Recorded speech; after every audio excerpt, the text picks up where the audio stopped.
Tired of accumulating Novelah points with no clue how to turn them into actual cash? First things first, make sure you've racked up the minimum withdrawal amount.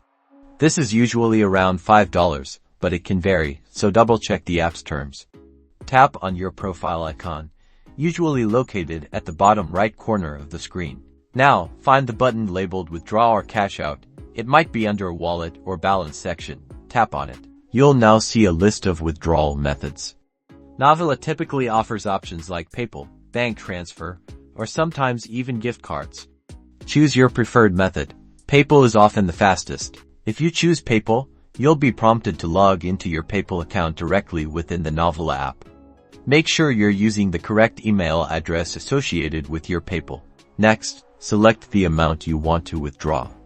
Be aware that there might be a small processing fee, so the actual amount you receive will be slightly less. Confirm your withdrawal amount. Finally, you'll see a confirmation screen with the details of your withdrawal, including the estimated processing time. Processing times can vary, usually taking a few days to a week. Just be patient. And that's it. Enjoy your earnings.